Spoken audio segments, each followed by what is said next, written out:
Hey, everybody. Welcome to this Faith and Life podcast. My name is Mike Weavers, pastor at St. Luke Lutheran Church in Columbus, Ohio. And sitting in front of me or virtually in front of me It's is me, Greg. is you.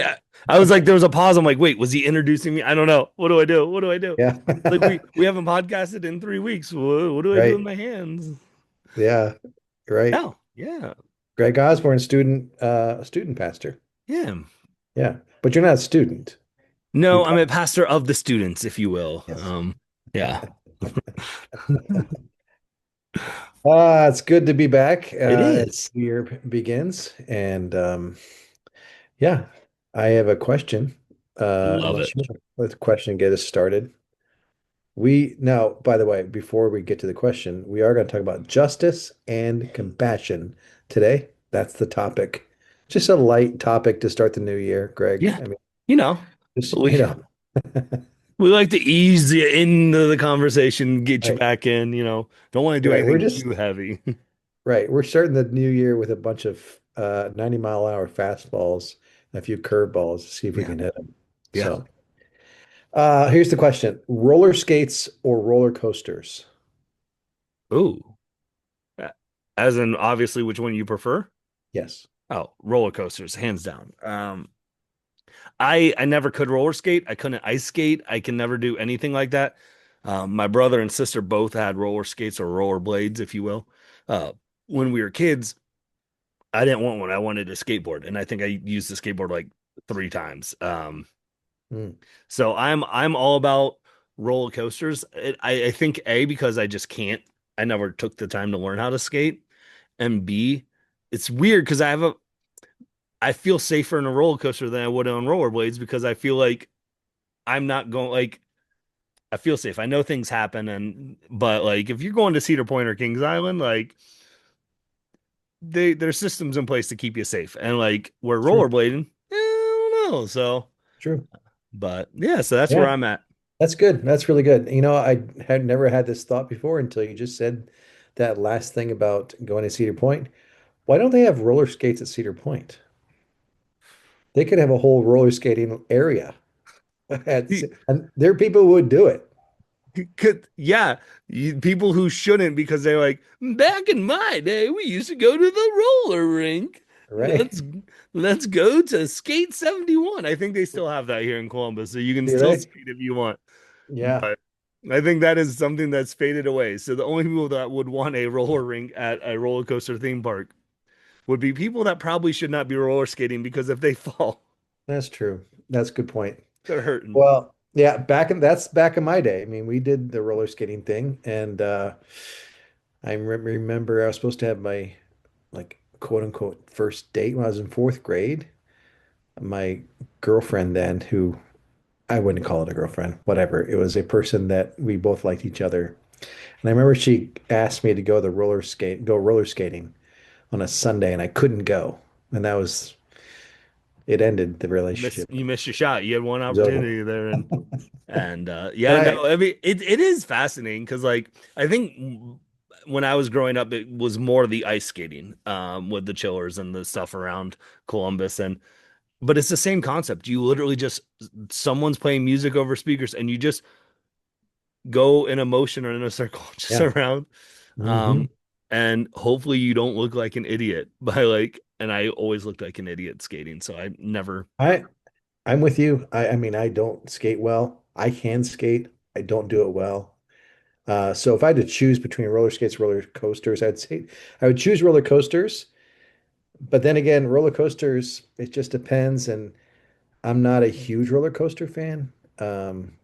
But I would choose roller coasters over roller skates yeah. any No, day. yeah, no. Um, I still for whatever reason because I don't have a fear of heights, I have a fear of falling. And so like I'm fine on roller coasters because I don't feel like I will.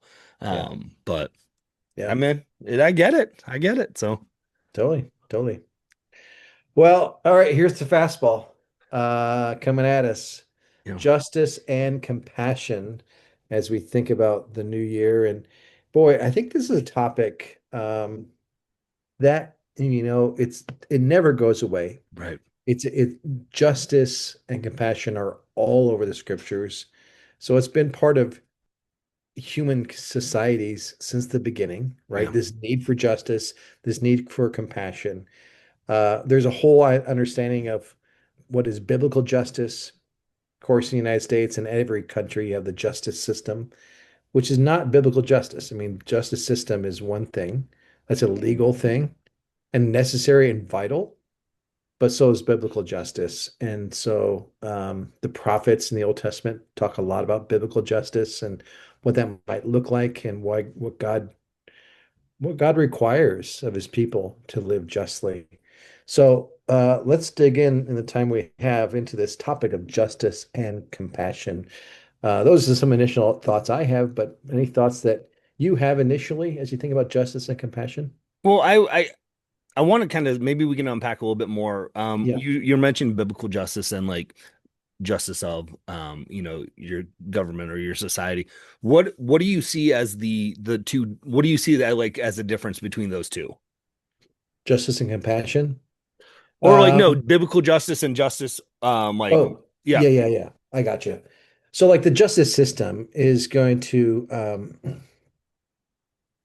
as I understand it, I've certainly never studied law and I'm not part of that system, but being a citizen of this country, the justice system to me is a system that metes out uh, consequences to Mhm. infractions against the law, right? Yeah. And hopefully that is done in such a way that's uh, fair to the person that has been accused. Because I mean, you're innocent until proven guilty. But if you're guilty, we don't have won't have cruel and unusual punishment. We Right. have that law, right? Um, but it is about the rule of law and about transgressing the rule of law and then meting out justice as it relates to that rule of law, you know. And that could be a criminal in court, but also could be a corporation. It could be various and sundry things based on the laws that we have in our country.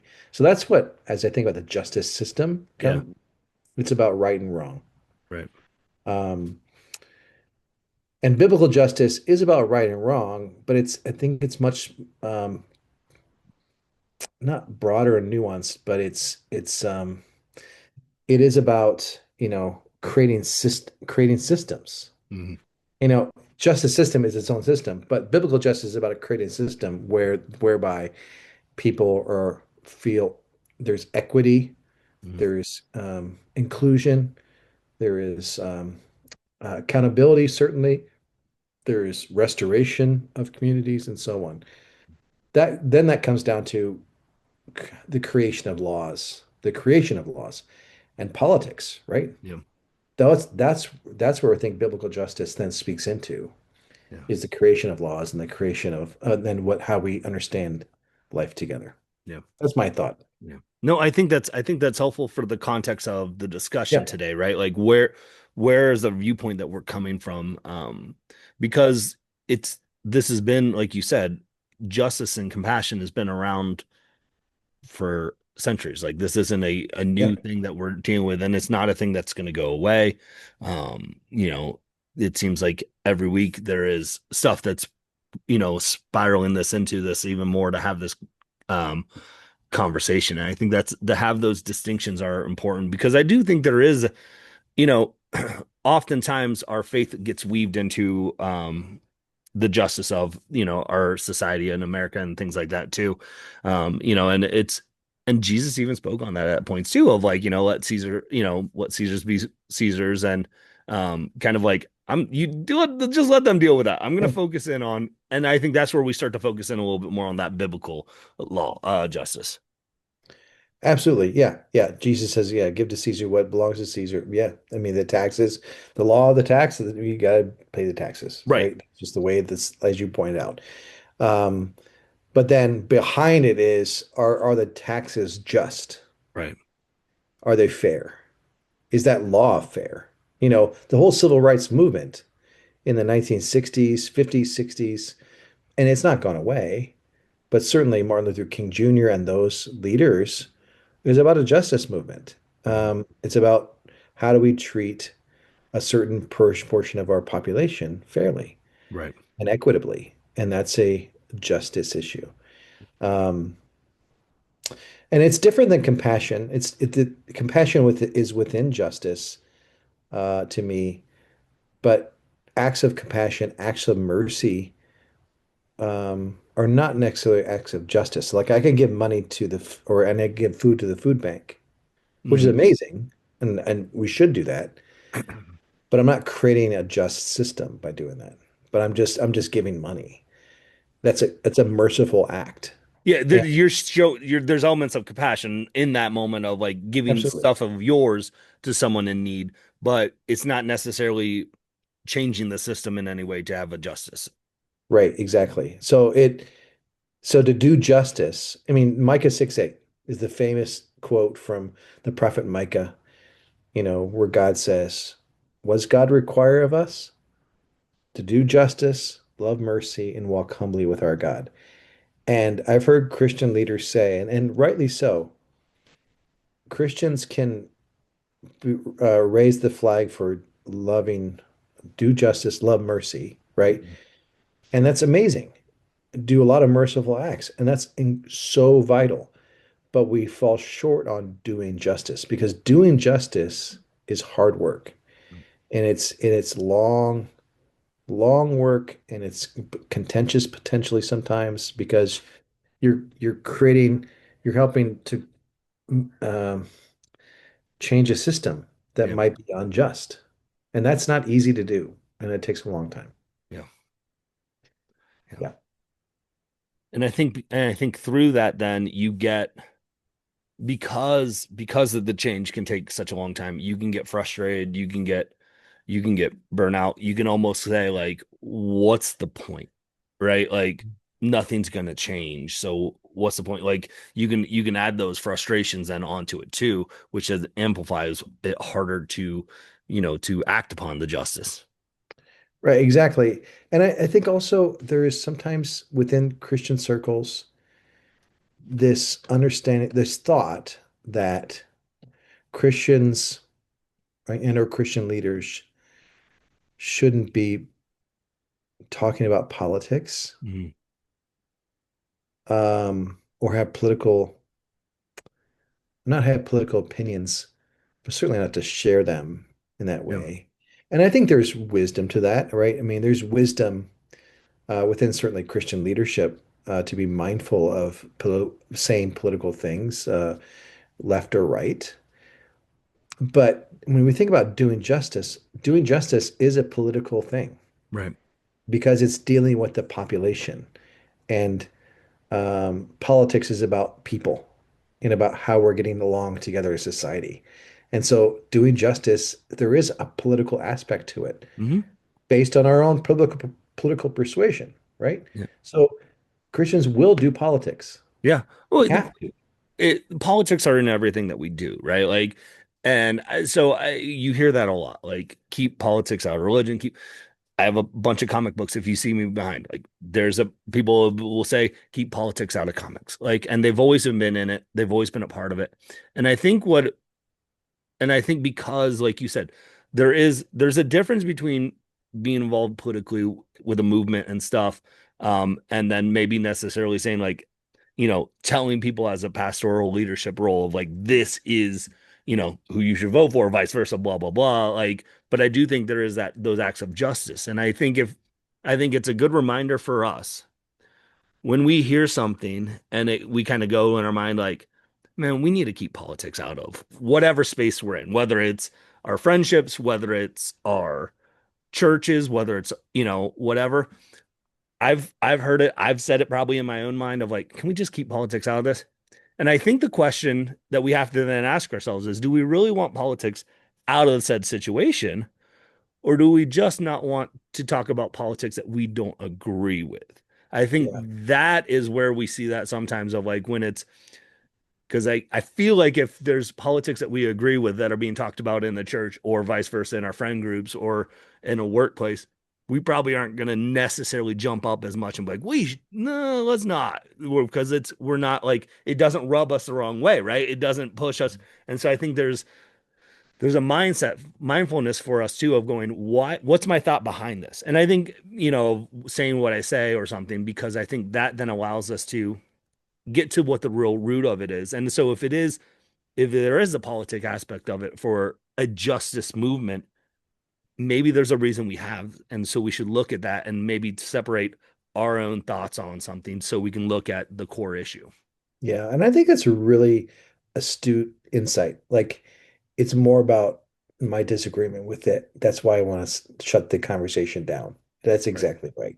And I think that's becoming even more apparent today because we can live in our little political bubbles Mhm. or our own echo chambers, and uh, we have to be open to be changed and our opinion be changed because we might not be thinking rightly Right. about this issue. You know, we may or may not be, but we don't know that sometimes until we hear an opposing point of view. It's either going to reinforce where we're at or it's going to help us go, oh, shoot, maybe they have a good point, you know, Yeah. and to be open to that friendly debate about an issue is really important for creating a just society, you Yeah.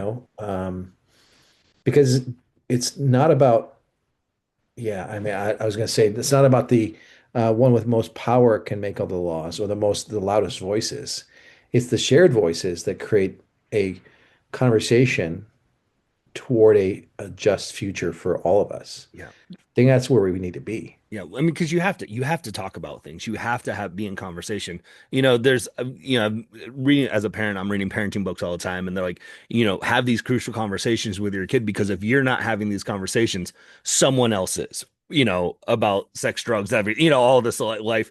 Like the Yeah. internet's going to have that conversation. Their friend groups are going to have that conversation. So you need to be able to speak your voice and your wisdom into it. And I think the same thing is when we're talking about these tougher situations of we need to have space where we can converse and we can have a dialogue because we are so caught up in our own political bubbles and our echo chambers that you even said right there, right? Like it's I think for me, like I haven't been on Facebook in a year. I just don't post. I took it off my phone.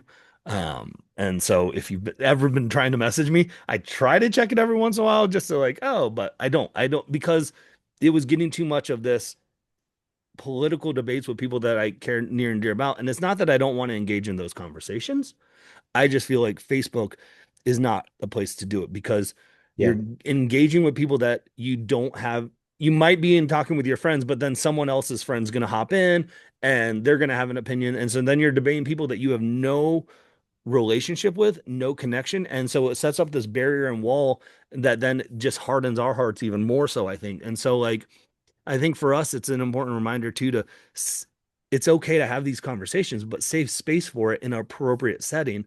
And like, so I've had to step away from that so I don't see those. But like, if someone on Facebook said something to me like, let's have coffee, let's sit down and talk about this and have a dialogue. Because once we stop talking, the louder voices are going to still keep talking, right? Like, and change and stuff doesn't happen. And you can't grow and you can't change if you're not allowing yourself to hear other opinions and thoughts. And I think the computer screens put a divide, right? We talk about how it's a lot more easier that we'll blare our horn at somebody in a car because our car has separated us from, there's a barrier between us, right? Like, we probably said stuff to people driving that we would never say to their face if they cut us off, right? But Yeah. because there's that barrier, it kind of disassociates who they are. And I think social media has done that for us, and that's how we've started to have our discourse. And I think we have to get back to having civilized conversations with each other because we have to learn, we have to grow. And I'm not always going to be right. You're not always going to be right. Our opinions might be wrong, but we have to be open to having a dialogue.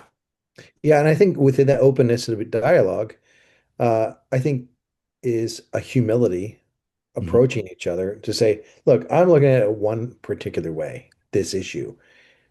This other person is looking at a different way. There's a lot of reasons why this person has this opinion and why I have this opinion. There's nothing wrong with that. It's just owning that and then being that humility to be open to the other person. And that's a character thing. There's a human element, that humility that says, look, let's just talk about this. I mean, to me, Facebook is sometimes I don't engage in that as well because I'm like, what's the point? Yeah. Like, we're not we're just airing our opinions, but with no No, purpose. nobody's ever in the history of Facebook said, "Wow, that meme you posted really was a good point. I think I'm going to completely change my mindset now," or vice versa. Exactly.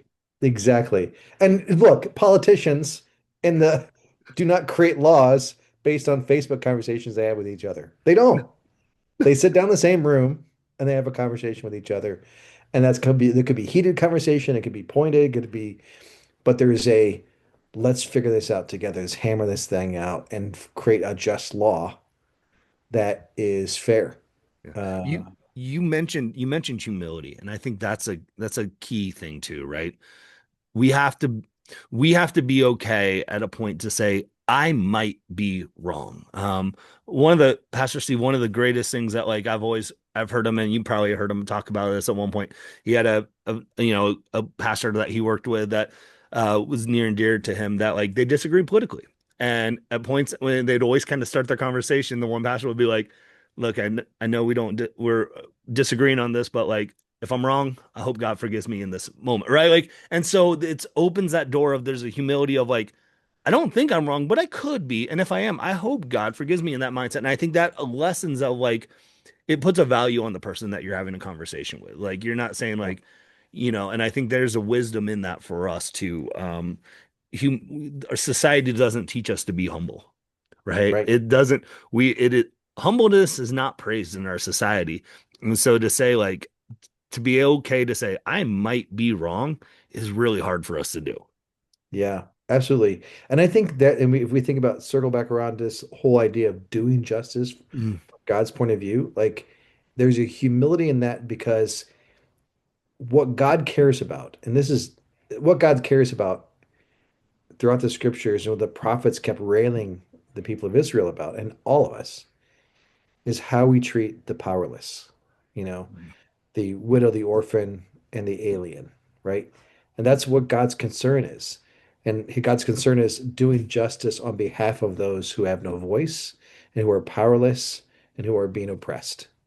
And there's a humility that with that because it says now I'm empathizing with those people, with folks that are in that oppressed state. mhm, That's the humility piece of it. I'm starting from their point of view and working in the defensive and on their behalf yeah.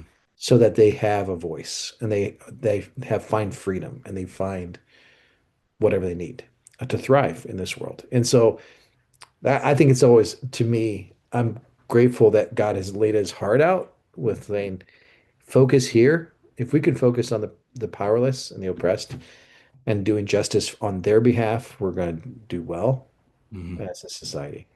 yeah. You know, not easy and not easy to do. It's an ongoing conversation, but it's a it needs to be a fruitful conversation Yeah. for all of us. And I think it's important for us to hone into, like you said, that's what Jesus preached on. That was what his heart was at. Very oftentimes in the scripture, it was just, people always just talked about men as in general, right? But like, and then Jesus, like, when Jesus spoke, he's like, hey, I'm gonna mention also kids and orphan, like, and the widow, and not Hmm. just generalize everybody into one category. Is like, here are the people that like I care deeply about. And it doesn't mean I don't care about everyone else, but I think it's a reflection of, sure, like how we treat our friend group is probably like, oh, that's great. You really hospitable to your friends when they come over and all this stuff. But like, what about the person you disagree with politically? How do you treat them? Yeah, How do you treat that person, or how do you treat someone that is powerless in the sense like you said? And I think that's where you get to see the heart of Jesus is how we can, and that's where we can start to make those changes in ourselves. And I think we have to be open to it ourselves first before we can even make those changes and find those opportunities in our, wherever it is to say like, how can we make some systematic changes in our, in our area or something so we can see justice yeah, prevail. absolutely. And the last thing to me, this came to my mind as you're talking, because what you're this reality. is St. Luke helped paid for the freedom of a family enslaved in Pakistan in the brick kilns. Like Hmm. there's a whole system within Pakistan of within parts of Pakistan, in particular this one town where families will be have indentured servitude basically perpetually for generations based on financial debt. And these brick kiln owners that they literally people make bricks will put say you well I'll pay for your debt, but you have to pay for your debt, but by working every day for me, literally every day. That's an unjust system Hmm. that a family can't get out of. The merciful act was St. Luke said, out of God's mercy, we want to pray for the freedom of a family to be freed. And thanks be to God, we did that. But a conversation needs to happen within Pakistan that's not our conversation. Right. That is, how do we create a system where this doesn't happen anymore? That no more families are subject to this type of indentured servitude. That's a justice conversation that we pray that will happen and that it's maybe happening, Hmm. um, that people need to have. And within that, there's got to be merciful acts to help with move that conversation forward Yeah. and free people that are oppressed Yeah. from the slavery that they're in.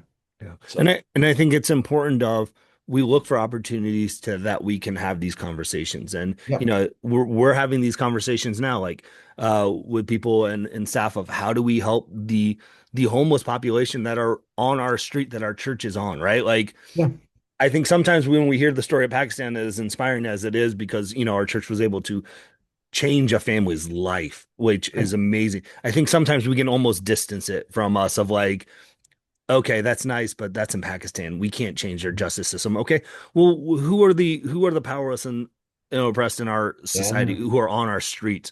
And like right now we're seeing that. We've had people come to us like, are there opportunities for St. Luke to help work along organizations and societies? Are there things that we can set up as a church to help those that are for whatever reason, whatever their circumstances are on the streets homeless right now? Are there ways that we can help those who are in a system right now that probably feel powerless and stuck? Yeah, that's a really good point. Exactly. The rubber hits the road right outside our doors. Yeah. Right outside our doors. So, yeah, it's good stuff. Good stuff. Do justice, love mercy, walk humbly with our Lord. That's Micah 6:8. Oh, as always, Greg, great conversation. Appreciate it. Yep. Till next time.